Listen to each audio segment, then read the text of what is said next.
When we're live. Here we are. Saturday night, January 23rd? Yes. Oh, 24th. January 24th. Oh, man. Of 2015. We're moving right along. The days are getting longer as we head to that. We have long summer days. When I say day, I mean I know a day is 24 hours, but sunrise to sunset. It's about 9 hours in the wintertime, and it's about 15 hours in the summertime, and we're inching our way. You're just skipping winter, is what you're saying. Spring is... Well, we're inching along, so just recognize that we're inching along and where we're heading. We're heading to the 15-hour days in the middle of summer, when we'll feel better because the sun's shining, feels better. Wintertime, I know for me, kicks up the depression, feeling bad. I need that, I don't know, vitamin D. Maybe it's just the sunlight. Maybe it's just my perception. Maybe it's just the fact that it's dark. It's not that it's necessarily doing anything physical to me. Maybe it's just my perception that, it's dark, so I feel bad. Maybe growing up, we always had to be by dark. So dark represents me having to be inside, and maybe I wasn't real happy about being inside at home. So maybe that's connected. I don't know.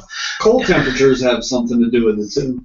Yeah, that'll do it. Yeah, but all kinds of things. But depression is a killer.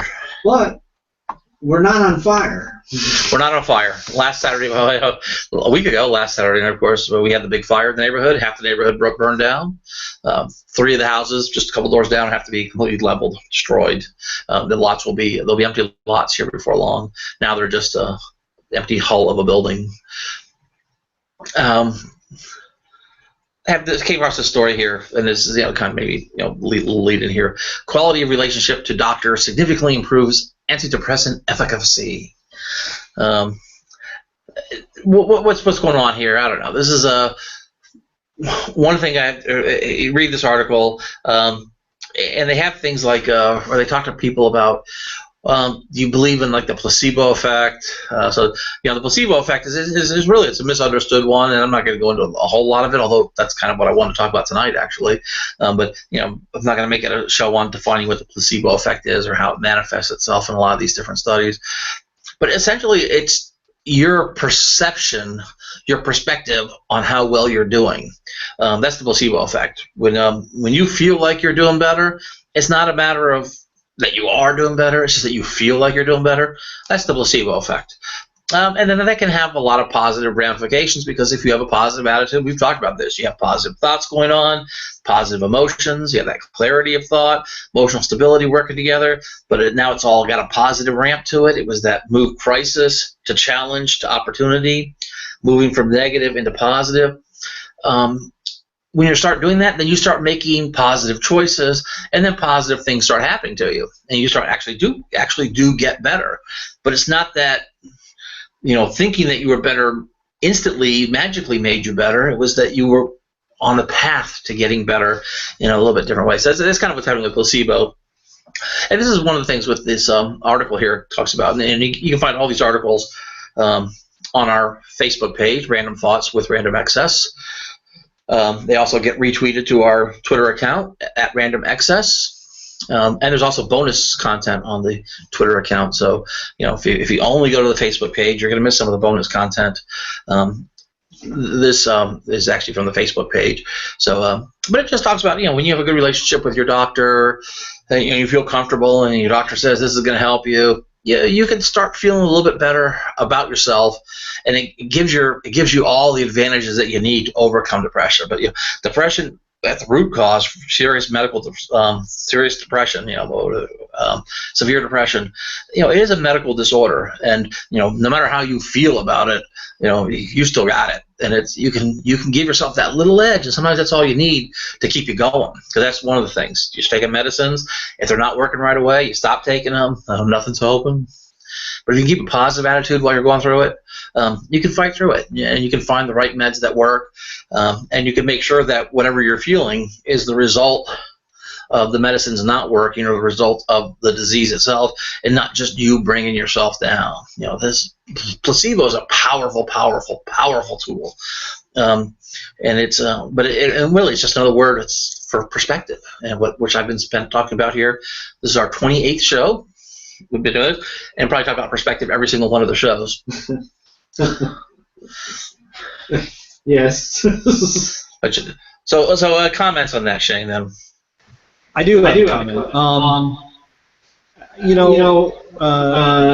The placebo effect, I never really was interested in much because I am too analytical. So it's like if there's a drug, I need that in order to make something work. Because I've already tried everything else. At least I thought I did.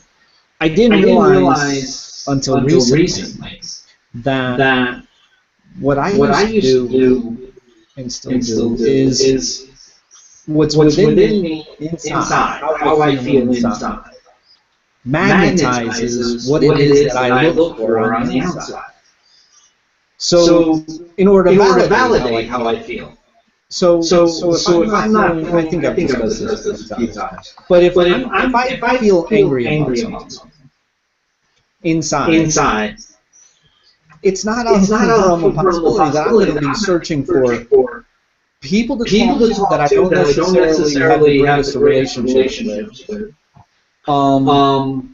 Stressors that are going to make them more angry from the outside in.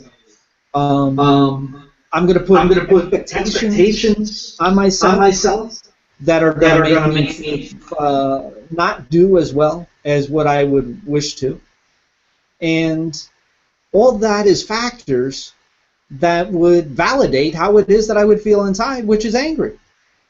And really, that's where I think the placebo effect comes into play, is where the doctor's telling you, hey, I just gave you a pill. Now, I can only give you this pill once in a while because this thing is strong and this thing's going to work. You're not going to need anything after this one. That type of thing. Kind of sell it up.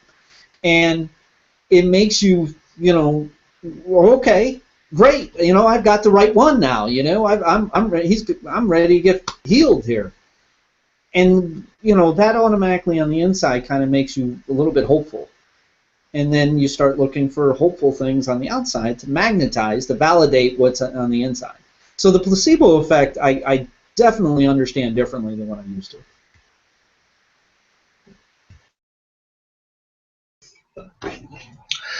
And of course, one of the things about the placebo effect is, there's no real test for the placebo effect. Like, do a blood test before and after, and they say, oh, the difference is due to the placebo effect. The placebo effect is all self-reporting by the patient. Anything that you can self-report on, how you're feeling, all that stuff. That stuff that you self-report on. That's where they measure the placebo effect is. People report differently under different circumstances, and the placebo effect gets kind of folded into there. But it's all very real. Reality is perception. Perception is reality. There's can you cure your cancer with thinking about it? I'm going to go on a limb and say no, but you can affect the way you feel about your life while you're undergoing cancer treatment, and therefore you will stick to the routines. You'll do positive attitude. You're going to eat well. You're going to sleep well. You're going to do all those. And you're going to give yourself the best chance possible. So positive attitude is the thing that gives you that best chance possible. And that's kind of what the placebo effect is. So any study also that has a placebo effect in it, you got to be careful when you read it. And I also recommend people, spend some time maybe reading up a little bit more on the placebo effect, what it really is, and that it's not a magic thing. It's not that it's your mind is changing the universe in some way. You're just changing the way you perceive the universe, and part of that perception can be your own physical pain. It really is a positive manipulation, really.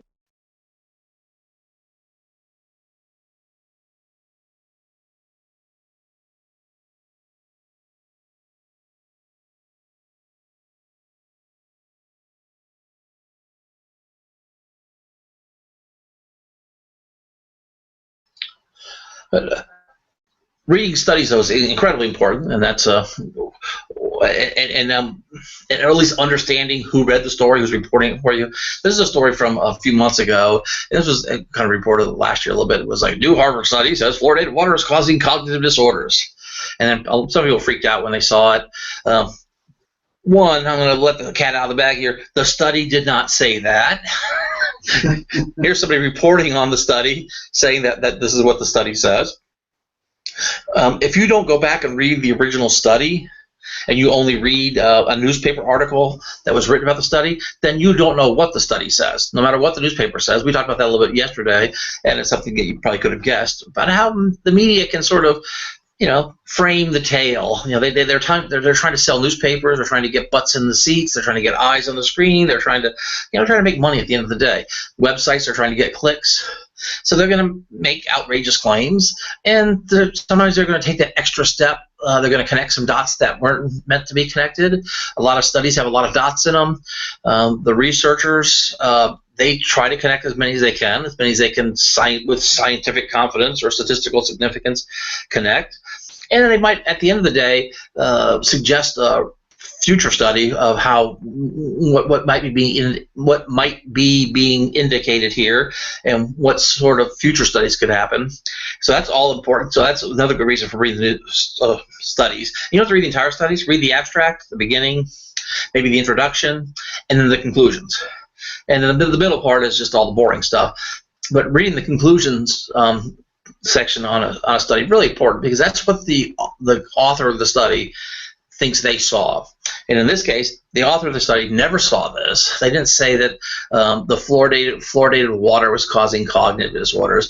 If this is the one that I'm thinking it was, again, I didn't go in and read this. I was more interested in the idea that there are people out there who report on studies dishonestly, and this one I know that they are they are to report on this one dishonestly, by accident perhaps.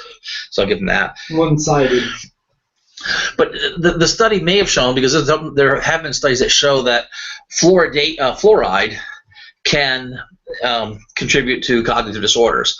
And what they were looking at is people who were exposed to fluoride concentrations 10 times, 50 times the fluoride concentrations that we have in the water in the U.S.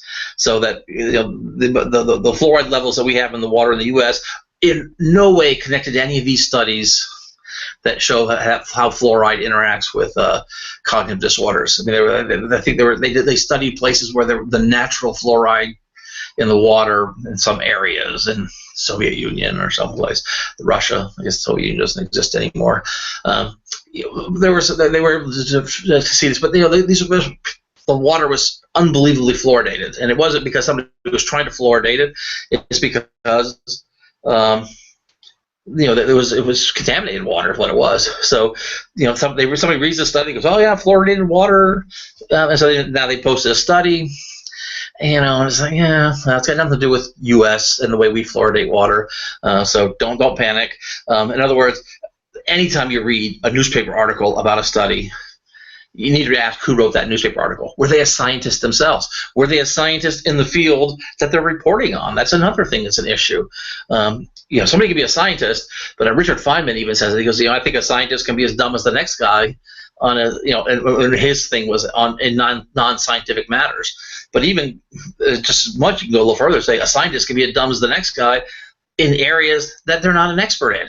I mean, there was a great example in the last year or two with global warming, and I wish I remember the guy's name, but the Koch brothers, and through their Americas for Prosperity or one of these shadow organizations, they got this physicist who had made some public comments that he wasn't all that convinced about global warming. He's a well-known physicist. I don't know his name off the top of my head, but he's a well-known physicist in physics circles, and they're highly respected scientist. And he had made public statements that he wasn't really on board with this whole global warming thing and human contributions to global warming. So they hooked up with him, and they gave him a lot of money to do a real big study, because we're going to nail these global warming people. When he was done, he said, "You know what? I believe it. Humans are are a significant contributor to global warming," because but it was because he finally took the time to actually look at the research. I mean, he got paid to do it. It was a funded operation, but he was able to do the deep dive and look at the research and then begin to understand the research and not just sort of have an opinion. And before, he was just kind of making an opinion. He wasn't a climate scientist, analyzing data. He was just some guy off the street who said, "Yeah, I'm not that convinced." Okay, well, I'm not that convinced either if I haven't looked at the studies. I mean, that's almost like a scientific perspective to have. Like, hey, I haven't seen this data, so I'm not going to go jump on board. So maybe he was being a little cautious. but when they tried to get him to be the poster boy for this global warming hoax movement, it was basically a shock to come out and say, no, they're right. When I look, so when people report on the studies, they should be experts in the field. Newspapers don't have science editors anymore. It's another thing. They have just some guy off the street who reports on cat funerals and science reports. And a lot of these science reports are just written from press releases about the studies, because you come from a university, or here's Harvard. Oh, somebody from the Harvard press release office wrote a press release, sent it to the media. Well, that person's not a scientist either. So you've got people who aren't scientists writing press releases, and then people who aren't science-minded reading these press releases and reporting on them, and we're getting disconnected from the science. So going back and looking at the science, good idea. How's that, Rand? Does that make sense, Shane? Am I just like going over the top here? No, I don't think you're going over the top. We talked about it yesterday. Sometimes these captions or these titles of articles and documentaries are meant to incite. It's meant to, and it doesn't take a whole lot, unfortunately, in order to get somebody into a negative frame of mind and want to be attacking. To say, like this particular one is causing cognitive disorders. Well, I, for one thing, I know anybody that goes to intensive therapy when it comes to mental illness or DBT or CBT or anything like that, they see that, they're like, I know what that is, and they're ready, they're ready to jump in and get all involved into it. And again, it's just a way of reporting on one side of the story. And unfortunately, they don't have to report on all sides. They really just have to do what it is that they choose to do, which is a free press, and they don't even have to be accurate with it. Unfortunately, and there's really not that much regulation involved, especially when the internet is involved. It's a lot, like you said. They make these captions, these titles, and everything in order to get, some sort of reaction to it. As far as a legitimate study, that takes time. And it takes a lot of dedication. It takes a lot of following. Not one article is going to make all sides known. Yeah, that's exactly it. There's another study. So tonight, scientific studies is kind of the theme. It's like, and the way we think about scientific studies, and the way we're thinking when we read them. And then, hey, here's one about the brain. This was I thought this was kind of an interesting one, because there's a comment here at the beginning of this article, and then seems almost to be a contradictory comment at the end. Not really contradictory, but I don't know. I feel a little bit misled. Nah, it's not the right word. I'm being harsh. Genetic links to the size of brain structures discovered. One, I don't know what they ended up doing after they did this data, but they did this survey of data. They took a lot of MRIs, and it had, along with DNA evidence, 30,000 people or something, and we're able to sort of draw some correlations between certain genetic markers, and then it's the size of certain brain structures, like the amygdala, and then the hippocampus, and the thalamus, and things like that. And then they were able to kind of put together a theory of what patterns they saw. But again, I don't know if they did anything predictive. If they don't do anything predictive, then you're really not doing science. You're just putting a pattern on past data. That's okay. That you're creating a hypothesis is what you're doing there. You're saying, oh, when we looked in the cheese, we saw in the toast, we saw a face. Okay. Now show me that you can, reliably reproduce this pattern in the future, and then I'll believe that it's a face. And that's the same sort of thing here. Is they looked at a lot of data, 30,000, 31,000 people, but you can look at a lot of people and find a pattern. It doesn't mean that pattern's really there. So unless you can find it in the future, that's fine. But the one thing that was interesting about it is in the first words here, it says 5 genetic variants that influence the size of structures within the brain. And this brings up an important thing about genetics. Is a lot of genetics is not one gene controlling one thing. Genes work in together as a team. And you can have several genes working together to create a certain result. And variations in several genes working together can give different results. And then genes have multiple purposes, so the same set of 5 genes here could be doing something, and then some subset of them with some other things could be doing something else. And but this one, I read that first line, it made it sound like there was these 5 genes that were controlling. They don't say it, but they made it seem like it controlled all the structures that they were looking at. They say 5 genetic variants influence the size of structures within the human brain, and then when you read the next paragraph, or next paragraph or two, it starts mentioning what these structures are. And you think, oh, those 5 variants must have controlled all those. And it's like, no.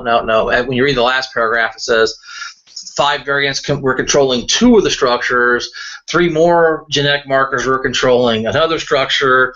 So again, it's a lot more complicated than what can be fit in a opening paragraph of an article. And this was kind of a science-minded article, trying to fairly represent the data.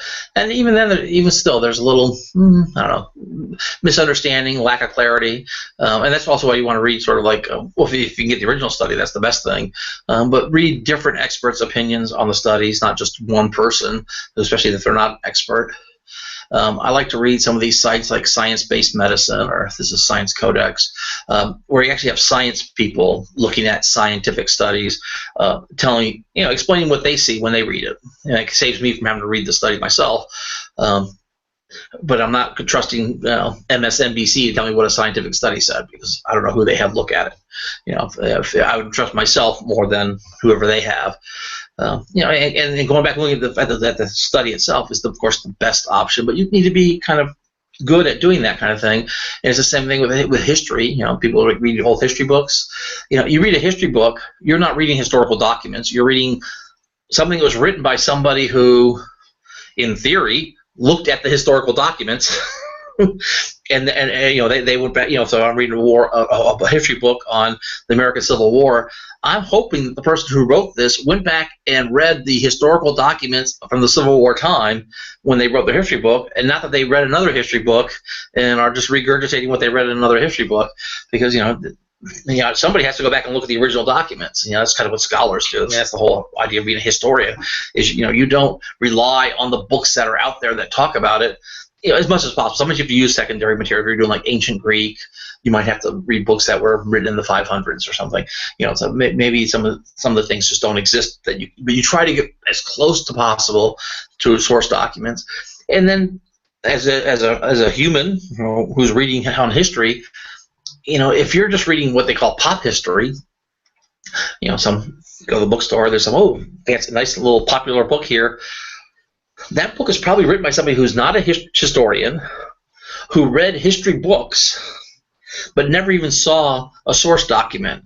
So you have to be, and so it's the same thing with science, pop science. People will write these pop science books, and they're people who haven't looked at any scientific studies, they haven't done any scientific research, and they haven't even looked at any scientific research. What they're doing is kind of reporting on what they saw in science books. You're kind of getting a little bit. It's good for you to read a science book and form your own opinions, but don't read somebody else's. Don't rely exclusively on somebody else's interpretation of textbooks for your. You need to develop it yourself. If it matters to you, you could just take it for what it is and just move on. That's fine. I'm not going to begrudge anybody that, but but don't think that you read something in a pop science book or a pop history book or a newspaper article and think that you understand the issues. Like Shane said, these are very complicated issues. It takes multiple studies, and any one study usually only shows a little tiny thing. Studies are very, very narrow because they're so hard to control. You're not going to see any studies that have big sweeping claims. When you get the big sweeping claims, it's somebody who puts together a lot of studies and it shows a connection throughout them all of them. So that's that. So that was kind of my thoughts for today. It started a little bit yesterday with the Fox News thing, and then just kind of seeing some of these science studies. And every time I see a scientific study, I always wonder what people are reading that and getting kind of confused. Ready for the Twitter report, Shane? Okay, Twitter, you can catch us at Random Access. Use the hashtag RTWRE, that's Random Thoughts with Random Access, and we can track the tweet down easily. You can search for the hashtag, and then you can find all our tweets and other people's tweets who are talking about us very easily. But I want to click on over here and see what the count was. Yesterday we were down to 956. At one point we were at 960, so we were getting close to that 1,000 followers mark. Then it was 956. Now it's 957. Oh, good. Hey now. Before the show started, it was 955. Thank you, Crystal. But it's a. So we're back up a little bit. We're not above the 960 mark yet, but we're getting there. We're getting there. I think part of this might have been over the last week or so. I unfollowed about 300 people.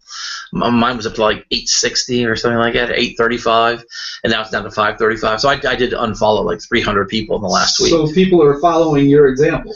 So they, I may have, bothered some people and say, "Oh, he's going to unfollow me. I'm going to unfollow him back." But you know what? If that's the case, then it wasn't worth having. Yeah, I mean, when it does come to Twitter, I'm not a real big fan of the automatic follow back. It's just me. One is that I can't follow that many people. If I'm following too many people, then my Twitter stream goes by too fast, and I can't read it. I don't know how people follow 12,000 people. What that tells me is they're not reading their tweets at all, ever. No. You can't. I'm following 533 people, and you can actually watch this in real time. Hopefully nothing graphic will come up. But this one here says home. This is my Twitter account here. And it's not going by too fast. It's actually I can actually read this. So actually it looks stuck. So maybe the internet's down. Waka waka waka. Oh, there we go. So another tweet popped up. So I can actually read this. I can read this almost like a ticker tape. See right there that's a caption right there. Mental illness is not a casserole illness. What the hell is that supposed to mean? No, that's a good question. But you get to read this. But you understand what I'm saying. It's like anybody is saying, what the hell is this individual talking about? And then you hit the link, and that's exactly what they're looking for. Well, it's better than saying that it is a casserole illness. I think this person's gonna be just kind of breaking it down, and saying, hey, it's not. It's not as simple as you think it is. It's because a lot of people do oversimplify. I was clicking the link to see what it is. Should you tell your girlfriend, wife, partner, family, friends that you're suffering with mental illness? I don't know. I haven't read this article. I'm not going to try and read it now live on the air. I can almost get an idea, but you know what I'm saying. But it's okay to have a knee-jerk reaction to a headline, but go look at the study. Right. Go look at the article. Read the article. If the article cites a study, read that. And most of the time, the article that's involved. Most of the time, please hold. Most of the time that the article is involved pales in comparison to the caption. Yeah. Yeah. So it's not even as fun as what they intended to be, which is a letdown. And I do a couple things. Sometimes I just read headlines just because I want to get a reaction out of myself, and I don't read the whole articles. But I recognize that about myself. I say, okay, look, I'm just getting an emotional reaction because one, I want to consider what that emotional reaction is. Why am I feeling this way about this article or this headline? But one thing I don't want to do is I don't want to read headlines and think that I've read the article, and I don't want to read an article and think that I understand the material or understand the issue. When you read an article, you only understand. You only understand the point of view of the person who is trying to make money by getting you to, you're pretty distant from it. Talk about perspective. I mean, that's a lot of stuff between you and the events when you read a single article. If you start getting into a habit of certain writers that you like, certain news outlets that report on certain topics very well, then you can get your news. It's like shopping, smart shopping. Go to the right store, pick the right things. You don't go to Walmart Supercenter and think you're going to get a great thing. Everything's going to be great. No, you go to the little stores and you pick what they have that they do well. It's very difficult for somebody to do everything well. And then be willing to comparison shop. Read 2 articles on the same subject, and make sure the 2 articles are actually different articles and not both reprints. original article. Right, yeah, they're both reprints of an AP. Just totally two different versions of it. Yeah, so you got to make sure you're getting different sources. I mean, that's if you really care about how you feel about things. I mean, that if when people talk about the good old days or how terrible things are today, I often wonder, is that just based on they just watch the news and they have that opinion? Or talked about that yesterday. People, so many shark attacks. There was a period there where every night in the news there was a story about shark attack. Well, we don't hear it anymore because train wrecks or fires or whatever the story of the day is. People get worked up about it, and it's like, okay, but it's okay to get, but don't let that permanently affect your point of view about the world. I mean, the world actually is getting better in a lot of ways. It's getting more and more dangerous in the sense that when I talk about local and sustainable, that we are more and more dependent on these giant grids that we have less and less control over. So we're at higher and higher risk that some sort of failure is going to be catastrophic. And that's the whole point of local and sustainable, is that you kind of isolate the risk. Now if things collapse and they only collapse in one area, then it's easier for people to kind of come in and help out. But if it's a catastrophic wide failure, who's going to come in and help? If nobody has clean water, nobody can help. You're done. But if local one community has a problem with water, then water can come in from other communities and things like that. So there are things that are of real concern to me. But hey, violent crime is way down. The last 40 years, it's down 50% in the U.S. So things like that those are true. Look them up. Go look them up. All right, and I'm just talking for the sake of talking. So we're going to go ahead and wrap it up. We're going to thank Crystal for joining us in the chat room. She was popping in and out, maybe. I don't know. I guess she's there. And, but we've definitely enjoyed having her. Having Crystal on screen helps keep us on screen.